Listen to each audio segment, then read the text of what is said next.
¿Qué función cumple el agua en nuestro cuerpo? ¿Qué enfermedades produce la falta de agua? ¿Cuál es el peligro de beber poca agua? ¿Qué le pasa al cerebro cuando no tomamos agua? Y por lo contrario, si tomamos mucha agua, ¿también hay riesgos? Entonces, ¿cuál es la cantidad de agua que debemos consumir? ¿Puedo prevenir, incluso curar enfermedades por tomar la cantidad adecuada de agua? ¿Es bueno tomar agua en ayunas? ¿El agua puede ayudarme a perder peso?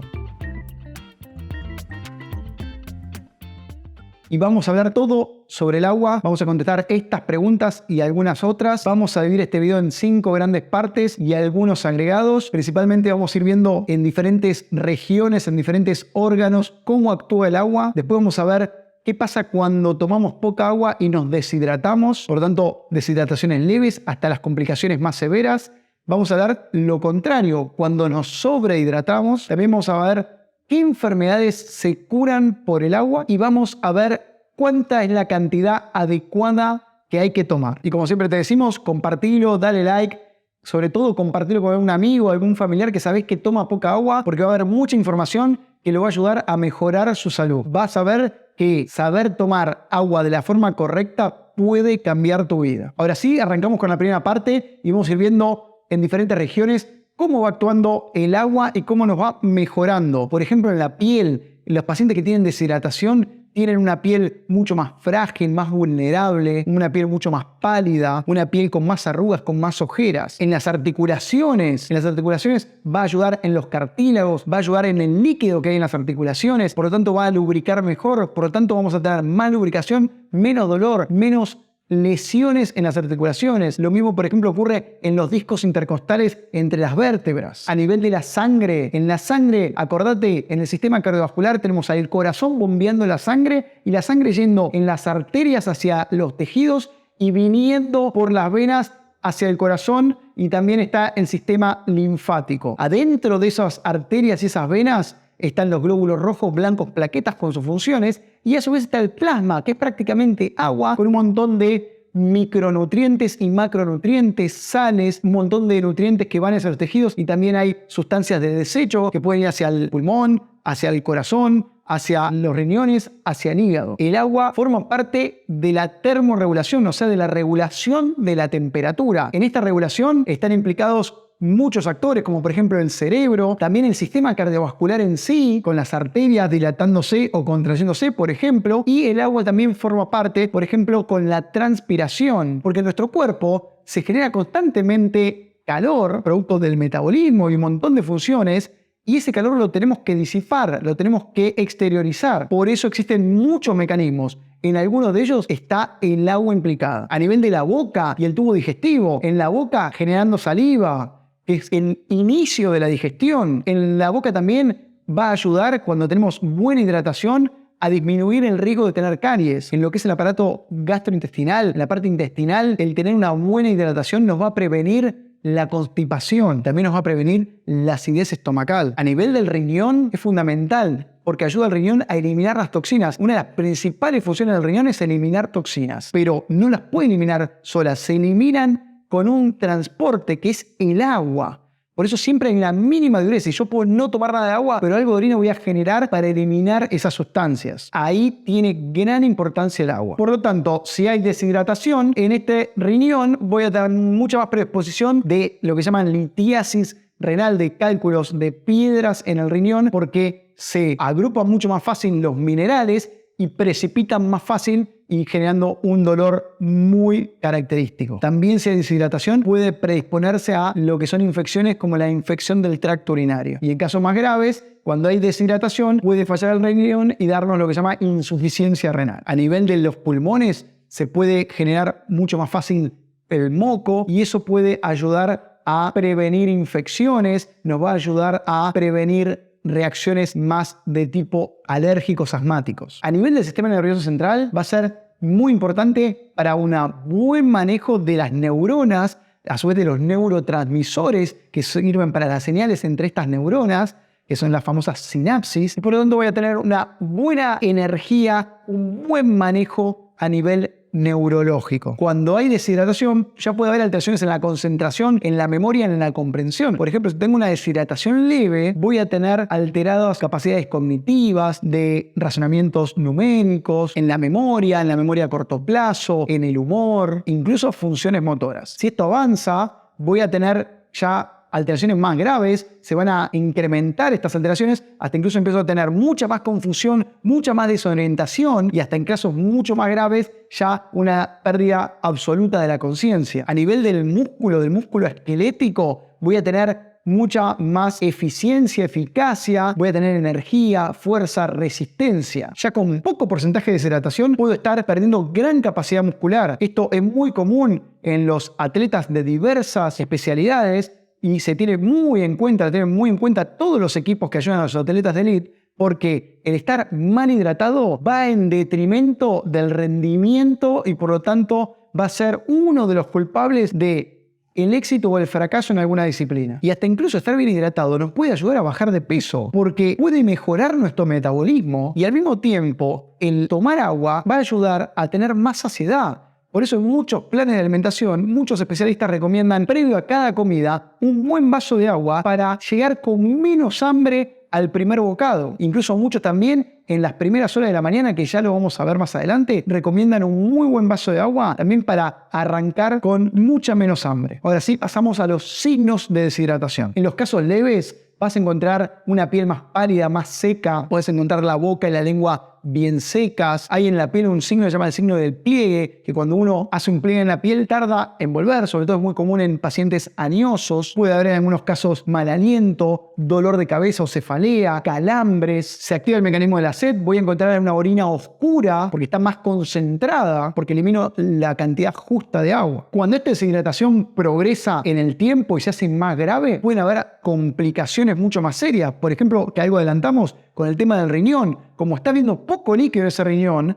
predispongo a infecciones urinarias porque hay poco flujo, barro menos bacterias, entre otras cosas, y por lo tanto tengo mucha más predisposición a infecciones urinarias. Y si son a repetición, alguna puede ser grave. También, como te adelanté, puede haber más litiasis porque se acumulan minerales y esos minerales forman cálculos. Y en muchos casos puede haber insuficiencia renal aguda, esa insuficiencia a seguir progresando hasta que en muchos casos llegar, si esto no revierte y se hace irreversible, llegar a necesitar la ayuda externa, la ayuda de máquinas, o sea, lo que se llama la hemodiálisis, una enfermedad renal ya en estadios terminales. En algunos casos, dependiendo del clima, podemos tener lesiones por calor, donde la máxima expresión es el golpe de calor, donde tenemos al cuerpo con una gran temperatura, no puede manejar la temperatura y depende, a grosso modo, del clima externo y porque el cuerpo no lo puede disipar, no puede elevar ese calor. Eso se da, o a veces en pacientes muy añosos o muy jóvenes, o sea, niños y recién nacidos,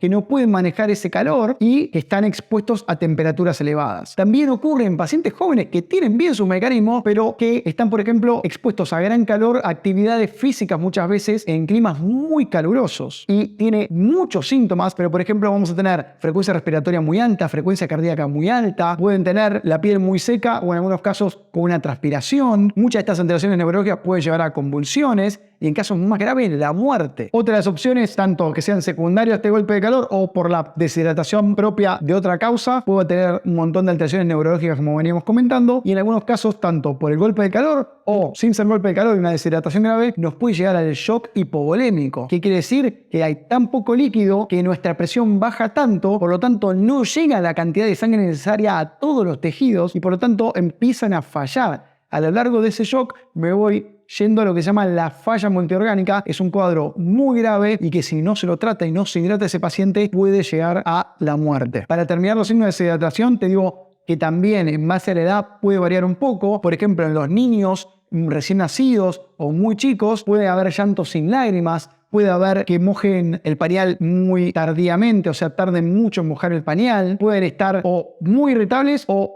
muy apáticos, muy tranquilos. Son todos signos que los chicos los tienen que hacer dudar si no están deshidratados. Todo esto sumado a todo lo que te dije, incluso puedo ver en los ojos si están también un poco más hundidos, o las fontanelas, que es esa parte que al principio los chicos todavía no tienen cerrados todos los huesos del cráneo, también pueden estar hundidas. En los ancianos tener en cuenta los mismos síntomas, pero capaz que tiene alterado el mecanismo de la sed. No nos tenemos que fiar mucho de la sed, porque muchas veces lo tienen alterado igual que los niños, y también lo podemos guiar por todo lo que nombramos, signo del pliegue también muy marcado, la lengua, etc. Ahora sí pasamos a la tercera parte, la sobrehidratación. ¿Qué es esto? Estamos tomando de más, mucha agua de más. Por lo tanto, como todo en la vida, tenemos que tener un equilibrio, ni poco ni mucho. El exceso de agua, aunque sea tan necesaria y tan pura, es perjudicial. En los casos extremos existen los fotomaníacos, que es una enfermedad psicológica, psiquiátrica, donde los pacientes llegan a tomar 10, 15, hasta incluso 18, 20 litros de agua por día. Eso diluye mucho los minerales que están en nuestro organismo y puede ser muy peligroso. Sacando esos casos extremos, puede ser que estés tomando un poquito más de agua de lo que tu organismo necesita y orines un poco más. Eso es una de las principales causas de las porque alguien orina mucho y no nos traería grandes complicaciones. Por lo tanto, te dejamos acá un video sobre si estás orinando mucho, porque la principal causa es esta que te acabo de nombrar. Pero hay muchas veces que eso es uno de los primeros signos de alarma para enfermedades más graves, como la diabetes mellitus, la diabetes insípida y otras enfermedades. Así que no te pierdas ese video que tiene muy buena información. Ahora, si tenés una sobrehidratación, vas a estar diluyendo principalmente uno de los iones importantes en nuestra sangre, que es el sodio, y se puede dar lo que se llama hiponatremia, y en este caso es dilucional, porque le estoy diluyendo. El sodio que hay es más o menos el mismo, pero tengo mucha más agua que la que tenía antes. Antes tenía una cierta cantidad de sodio con agua, ahora le agrego el agua y entonces la proporción es diferente y me altera un montón de funciones del organismo que en casos graves puede ser peligroso y mortal. Se vio en muchas actividades, hay estudios en algunas maratones donde los atletas que pierden algo de minerales, pero sobre todo que pierden agua y recuperan agua muy rápidamente, pueden generar una hiponatremia dilucional, o sea, diluido por gran cantidad de agua libre, y eso puede ser muy peligroso, porque en el organismo el agua está en constante movimiento, y en el organismo, por un tema de leyes tanto físicas como químicas, en este caso por ósmosis, se va a trasladar el agua y puede, por ejemplo, en el cerebro, ir hacia el interior de la célula y generar edema cerebral con un montón de signos y síntomas neurológicos. Es por eso que se vio en algunos atletas que pueden haber confusión, debilidad, delirios, náuseas, vómitos, calambres y en casos más graves cefaleas muy intensas y convulsiones, que si progresan pueden llevar a la muerte. Así que habiendo visto todo esto, la gran pregunta es ¿cuánto debemos tomar? Y te puedo asegurar que no hay una recomendación universal, no hay algo para todo el mundo. Lamentablemente no se puede hacer porque es muy variable. No es eso de los 2-3 litros dependiendo para todo el mundo y nada más. Algo un poco más estricto podría ser 30 a 35 mililitros por kilo por día, que a grosso modo siempre se calcula con 70 kilos habitualmente, que a grosso modo para alguien de 70 kilos está entre 2100 a 2500 mililitros por día, pero que así todo tampoco lo podemos dar como una regla universal, porque todo esto va a depender de un montón de factores que al mismo tiempo hoy necesito 2 litros y mañana capaz necesito 4. O sea, va variando también en el día a día, porque va a depender de la edad de la persona, del peso, de los problemas que tenga o no de salud, va a depender del clima, sobre todo climas calurosos y húmedos, va a depender de la actividad física del individuo, tanto una actividad física particular como la actividad diaria, si es mucho más activo o no. Por ejemplo, si la mujer está embarazada o no, si está en periodo de lactancia o no. Por eso necesita mucho más requerimientos de agua. Y también tengo una aclaración. Hay que tener mucho cuidado en pacientes que tienen insuficiencia cardíaca, que tienen insuficiencia renal y que tienen alteraciones en el hígado, entre otras, también alteraciones con las proteínas, todo porque son pacientes que tienden a juntar líquido y esos pacientes por lo general están en seguimiento muy estricto por los especialistas y tienen recomendaciones muy estrictas de dieta y de cuidado tanto de sal y de cuidado de la cantidad de ingesta hídrica. Así que si tenés alguna de esas patologías es fundamental que hagas un control muy estricto con los profesionales de la salud que están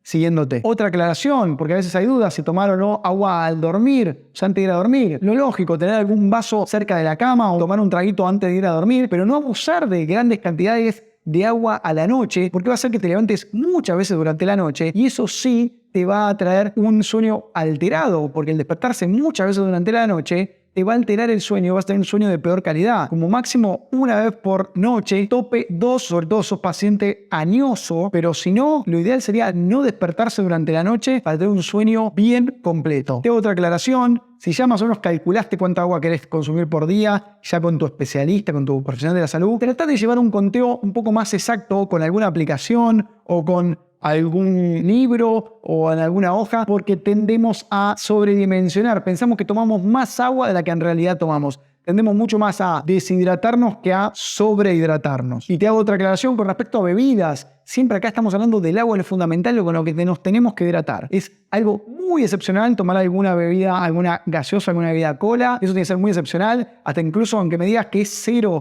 calorías, igual son malas. No las consumas, tienes algo excepcional. Lo mismo para cualquier tipo de jugo. También acá entran en las categorías tomo café, tomo mate, tomo té. Ojo, eso sirve por un lado para hidratar porque estamos agregando agua, pero por otro lado también son bebidas que muchas veces son diuréticas. Entonces damos por un lado, pero por otro lado ayudan a perder líquido. Agregalas a tu vida diaria porque también tienen un montón a veces de sustancias que son benéficas, pero también con cierto criterio, con cierto equilibrio, como algo más de tu alimentación. Y por lo tanto ya te adelanté quienes podrían tener cierto riesgo de deshidratación. Y son todos estos pacientes que abusan de estas sustancias, pacientes que consumen diuréticos o que abusan de los diuréticos, pacientes que tienen alguna enfermedad de base, sobre todo pacientes que están cursando enfermedades graves como una diabetes descompensada, que tiende a arrastrar esa azúcar tan alta en sangre, tiende a arrastrar agua y pierden mucha azúcar y mucha agua. Pacientes que tienen enfermedades por lo general infecciosas que predisponen a muchos vómitos y mucha diarrea, pierden mucha agua, así que hay que tener especial cuidado en esos pacientes para que no se deshidraten. Y así que antes de decirte si sirve o no el agua en ayunas, paso a decirte rápidamente todas las enfermedades que se curan o si no las tenés, se previenen tomando agua. Mucho ya te adelanté, a nivel del riñón, a nivel nefrológico, evitas infecciones urinarias a repetición, los litos, o sea, la litiasis renal, la insuficiencia renal. Puede haber también mejora en pacientes que están predispuestos a sufrir gota, una enfermedad que afecta a las articulaciones con mucho dolor, pacientes que sufren migrañas constantemente, o sea, son dolores de cabeza muy característicos y que se repiten muchas veces, es más común en las mujeres y que se asocian muchas veces a diferentes gatillos, como por ejemplo consumo de algunas sustancias o el ciclo menstrual en la mujer, entre otras cosas, mejoran muchas veces cuando tomamos agua. Pacientes que tienen alteraciones en las arterias, por ejemplo, de las piernas, o sea, que tienen unas placas que le van tapando la arteria, por lo tanto, cuando esas arterias necesitan llevar más sangre, por ejemplo, cuando el paciente está caminando, esa sangre no llega porque está muy obstruida y le duelen las piernas. Esos pacientes, además de consumir la medicación que tienen que consumir y en muchos casos que tengan procedimientos mucho más invasivos, esos pacientes con el simple hecho de tomar agua mejoran su sintomatología. Fíjate la importancia. Por lo tanto, algo básico que tenemos que hacer, tomar agua. Eso no quita que tengas que seguir ciertas indicaciones. Además de esto, vas a tener que consumir siempre medicamentos o algún procedimiento mucho más importante como cirugías. Pero el agua tiene que estar ayudando ahí. ¿Y el agua es necesaria en ayunas? Si bien no es hiper necesario, pero por lo general durante la mañana nos levantamos con una cierta deshidratación, una deshidratación leve por el producto de que nuestro organismo durante toda la noche estuvo trabajando, en la respiración se pierde líquido, los que roncan y que tienen una frecuencia respiratoria mucho más elevada también se pierde más líquido, y en todo eso cuando nos levantamos podemos tener una cierta deshidratación, y qué mejor que acompañarlo con una buena cantidad de agua, por lo menos medio litro de agua, para ayudar a revertir esa situación. Como te dije, también te puede ayudar a tener menos hambre en el primer momento, te puede ayudar a no comer tanto si sos de tomar desayuno, así que es fundamental un buen vaso de agua apenas te levantás. Ahora, ¿es milagroso? No, es algo más. No tomás agua a la mañana y consumís lo justo que tenés que tomar en tu día a día, o sea, la recomendación para tu organismo, probablemente no haya grandes cambios. Pero es una buena práctica, es algo que ayuda al estilo de vida y te puede disparar capaz una mejor energía, o sea, arrancar el día con un poquito más de energía, pero es algo que probablemente puede ayudar en algunos casos, dándote un poco más de saciedad, hasta incluso más energía para arrancar el día. Desde ya te agradezco por haber llegado hasta acá. Si te gustó, dale like, comenta, seguinos en otras redes, activa la campana de notificaciones y nos vemos en el próximo video.